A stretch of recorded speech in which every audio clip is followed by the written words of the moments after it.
diplomat. Now we move on to our next news. Syria's defense minister has announced a ceasefire in the Druze majority city of Sweida after days of intense clashes. Fighting has broke out as Syrian troops moved into the city, which had been under the control of local Druze factions. The government said the ceasefire followed an agreement with city notables though Druze leaders remain divided. A Druze spiritual leader accused Damascus of breaking an earlier truce and called for fighters to resist. He labeled the military offensive a war of extermination. Meanwhile, Israel has confirmed strikes on Syrian tanks near Sweida, warning Damascus not to target Druze areas or expand its military presence to south. The violence began after a Druze civilian was kidnapped by Bedouin gunmen. Over 100 people have been killed in the fighting, including Druze civilians, Bedouin fighters, and security forces. The new Syrian government under President Ahmed al-Sharaa is struggling to contain the escalation. Now we're joined by our guest for this discussion, Scott Faulkner. He's the head of Eagle Enterprises. It's a security firm, joining us live from Washington. Thank you, Scott, for joining us today. Good to see you. What does the Thank you.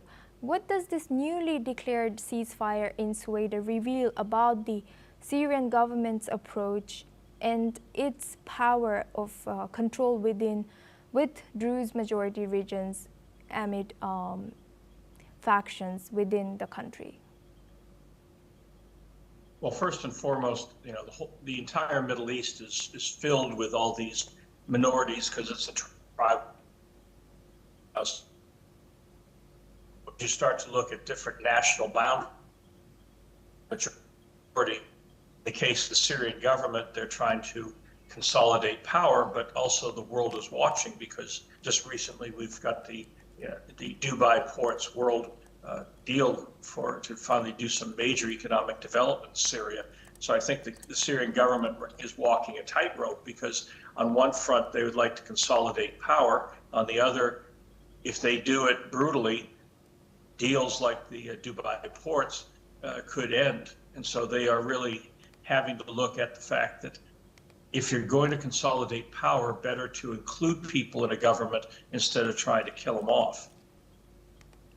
Yes, and what are the implications of Israel's confirmed strikes and warnings?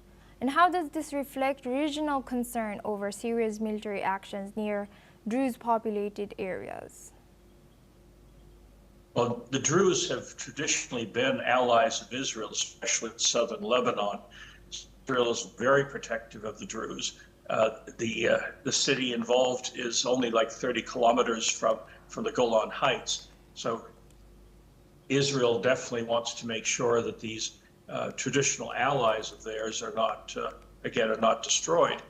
And it gets back to, again, these signals that are occurring so that the Syrian government should really be looking at how best to engage these minorities instead of trying to fire at them. Thank you very much, Scott, for joining us today and sharing your insight. Please stay with us as we stay on the region. In Turkey,